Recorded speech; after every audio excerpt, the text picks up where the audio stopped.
আপোনালোকক বহুত দেৰি অপেক্ষাৰত কৰি থব খোজা নাই মই আপোনালোকক প্ৰতিশ্ৰুতি দিছিলো যে এডভান্টেজ অসম হৈ যোৱাৰ পিছতে আমি হৈ যোৱা পৰীক্ষাবিলাকৰ ৰিজাল্ট লাহে লাহে দিবৰ বাবে চেষ্টা কৰিম মই আজি কেইটামান পৰীক্ষাৰ ৰিজাল্ট কেতিয়া দিব তাৰ বিষয়ে মই আপোনালোকক জনাম এতিয়া মই এটা এটাকৈ ৰিজাল্টৰ ক্ষেত্ৰত আহিব খুজিছো প্ৰথমতে মই অসম আৰক্ষীৰ ৰিজাল্টৰ বিষয়ে আপোনালোকক জনাব খুজিছো মই জতে মিটিংত যাও আমাৰ ডেকা লৰাবিলাকে মোক এইটোৱে খুদে মামা ৰিজাল্ট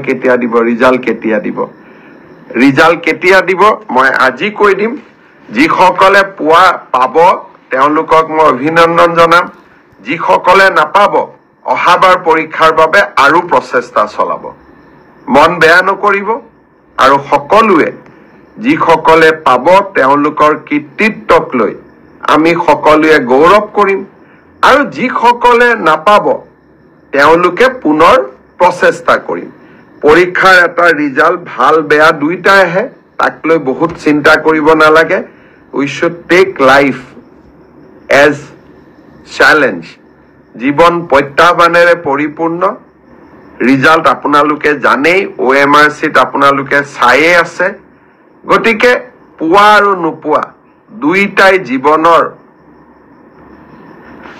একোটা যাত্ৰাৰ সংগী বুলি আমি ধৰি ল'ব লাগিব মই এতিয়া আপোনালোকক জনাই থৈ যাম সাব ইন্সপেক্টৰ আমাৰ UB AB কমিউনিকেশ্যন এই তিনিটা ক্ষেত্ৰত অসম আৰক্ষীয়ে সাব ইন্সপেক্টৰ পোষ্টৰ পৰীক্ষা পাতিছিল ইয়াত পদ আছিল 203টা ইয়াৰে ইতিমধ্যে লিখিত পৰীক্ষা হৈ গল আৰু এই লিখিত পৰীক্ষাত যিসকলে উত্তীৰ্ণ হল যিসকলে কাট অফ নম্বৰ পাবলৈ সক্ষম হল তেওঁলোকৰ তালিকা 6 মাৰ্চ তাৰিখে আৰক্ষী বিভাগে প্ৰকাশ কৰিব 6 মাৰ্চ তাৰিখে লিখিত পৰীক্ষাৰ ৰিজাল্ট হোৱাৰ লগে লগে PST আৰু PET আৰম্ভ হ'ব আৰু PST আৰু PET ৰ এডমিট কাৰ্ড আপোনালোকে 9 মাৰ্চত ডাউনলোড কৰিব পাৰিব আৰু PST আৰু PET 17 মাৰ্চৰ পৰা আৰম্ভ হ'ব এয়া হল অসম পুলিচৰ সাব ইন্সপেক্টৰ UB AB আৰু কমিউনিকেশ্যন ইয়াৰ বাবে যি পৰীক্ষা হৈছিল ইয়াৰ পিছত আমাৰ এটা ডাঙৰ পৰীক্ষা হৈছিল কনষ্টেবল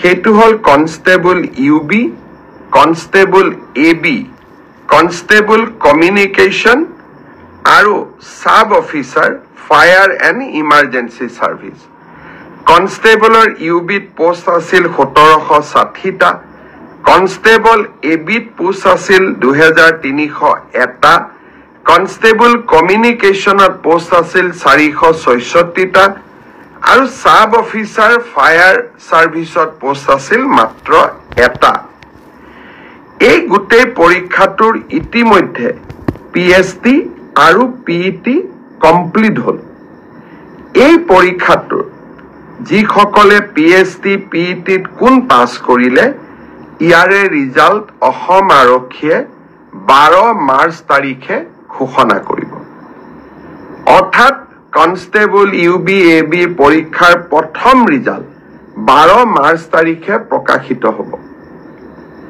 ইয়াৰ পিছত আপোনালোকে নিজেও জানে যে এটা লিখিত পৰীক্ষাত আমি অৱতীৰ্ণ হ'ব লাগিব আৰু এই লিখিত পৰীক্ষাটিৰ বাবে যিসকলে কাট অফ মাৰ্ক পাবলৈ সক্ষম হ'ব তেওঁলোকে এডমিট কাৰ্ড 17 মাৰ্চৰ পৰা ডাউনলোড কৰিব পাৰিব আৰু finally AB UB written test 23 মাৰ্চত অনুষ্ঠিত হ'ব ইয়াৰ পিছত অসম আৰক্ষীত ড্ৰাইভাৰৰ 667টা পোষ্টৰ বাবে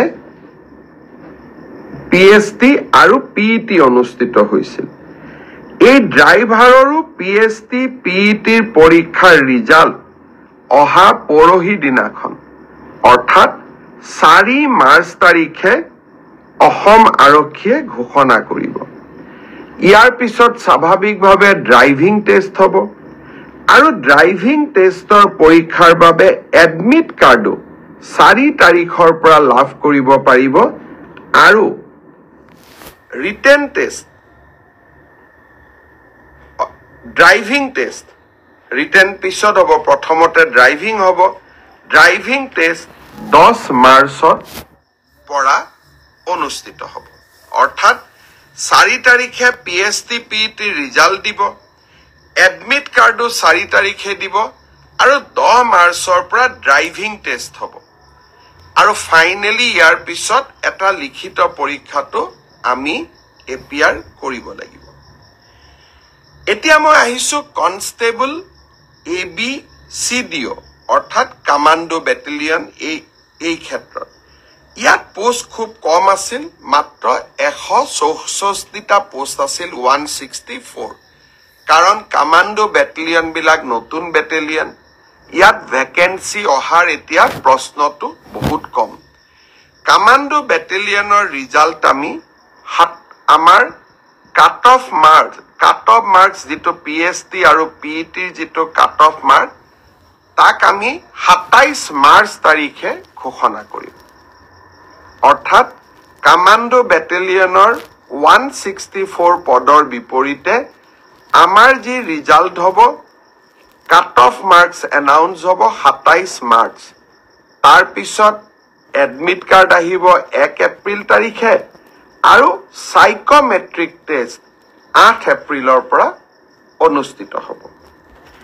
আমাৰ গ্ৰেড 4 অসম আৰক্ষীত 258টা পোষ্টৰ বাবে অনুষ্ঠিত হৈছিল। গ্ৰেড 4 পৰীক্ষাৰ PST PET হৈ গ'ল আৰু কেইটামান হ'ব বাকি আছে, 15 মাৰ্চলৈকে চলিব। সেই ইয়াৰ PST PET ৰিজাল্ট আমি দিওঁতে কিছু পলম হ'ব, 30 এপ্ৰিল পাবগৈ। এয়া হ'ল অসম আৰক্ষীৰ সম্পৰ্কত আপোনালোকে জানিব বিচৰা তথ্য। ইয়াৰ পিছত বহুত ল'ৰা ছোৱালীয়ে মোক সুধি আছে যে ADRE ৰিজাল্ট কেতিয়া দিব।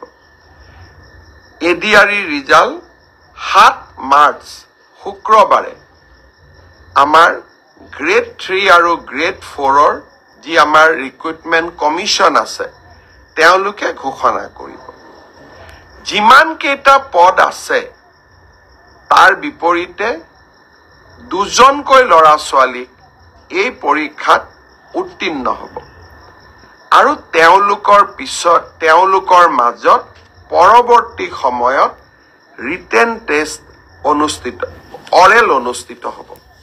অৰ্থাৎ লিখিত পৰীক্ষাৰ ৰিজাল্ট গ্ৰেড 3 আৰু গ্ৰেড 4 আমি 7 মাৰ্চ তাৰিখে ঘোষণা কৰিম। এটা পোষ্টৰ বিপৰীতে 2জনকৈ ল'ৰা ছোৱালীয়ে এই লিখিত পৰীক্ষাত উত্তীৰ্ণ হ'ব। শেষৰ নম্বৰটোত যদি বেছি ল'ৰা ছোৱালীয়ে একেটা নম্বৰে পায় তেতিয়াহ'লে হয়তো 3000 পোষ্টৰ বিপৰীতে মই ধৰি ল'ব কৈছো 6000 ল'ৰা ছোৱালী পাছ কৰিব লাগে, কিন্তু একেটা নম্বৰ যদি বহু পৰীক্ষাৰ্থীয়ে লাভ কৰে তেতিয়াহ'লে একে নম্বৰ পোৱা ল'ৰা ছোৱালী সকলেও পৰীক্ষাটোত ডেফিনেটলি পাছ কৰিব। অৰ্থাৎ আমি যদি ধৰি লওঁ 50 যে কাট অফ মাৰ্ক, কিন্তু 50 যদি 50জন ল'ৰাই নম্বৰ পাইছে তেতিয়াহ'লে 50জন ল'ৰায়ে লিখিত পৰীক্ষাত পাছ কৰিব। গতিকে 1:2 বুলি ক'লেও 1:2 একেবাৰে গ্ৰামাটিকেল সেন্সত নহ'ব, হয়তো 2-4জন ল'ৰা ছোৱালীয়ে বেছিকৈ পাছ কৰিব। ADRE পৰীক্ষালৈ তাৰ ৰিজাল্ট কি হ'ব তাক আপোনালোকে জানেই। সেইবাবে মই যিসকলে পাছ কৰিব তেওঁলোকক অভিনন্দন জনাইছো, যাতে অৰেলৰ বাবে তেওঁলোক সাজু হ'ব পাৰে। আৰু যিসকলে পাছ নকৰিব আমি পুনৰ এই বছৰৰ শেষৰ ফালে নতুন বিজ্ঞাপন দিয়াৰ বাবে চেষ্টা কৰিম। আপোনালোকে আৰু এবাৰ পৰীক্ষাত অৱতীৰ্ণ হ'ব। আৰু লগতে অসমত উদ্যোগসমূহো আহিব। মুখ্যমন্ত্ৰীৰ আত্মনিৰ্ভৰ অসম অভিযানো আছে। আমি নিজকে তৃতীয় আৰু চতুৰ্থ বৰ্গত নহলেও বেলেগ ধৰণেও জীৱন সফল কৰাৰ বাবে আমি প্ৰচেষ্টা কৰিম। বহুত ল'ৰা ছোৱালীয়ে মোক কৈ থাকে যে চতুৰ্থ শ্ৰেণীৰ পৰীক্ষাত BA পাছ কৰা ল'ৰাইও পৰীক্ষা দিছে। এতিয়া কথাটো হ'ল, আমি কোনোবাই যদি নিজকে চৰকাৰক ফাঁকি দি পৰীক্ষা দিয়ে, তদন্ত নোহোৱালৈকে মুখ্যমন্ত্ৰীয়ে গম পাব নোৱাৰে। কেতিয়াবা আপোনালোকে এনেকে মোক ফেচবুকত লিখে, টুইটাৰত লিখে যেন মই চব গম পাওঁ। কোনোবা ল'ৰা এজনে যদি BA পাছ কৰিও নিজৰ যোগ্যতাটোক লুকুৱাই পেলাই চতুৰ্থ শ্ৰেণীৰ পৰীক্ষাত আবেদন কৰে, মুখ্যমন্ত্ৰীজনে কেনেকে গম পাব? আপোনালোকে খবৰ দিব।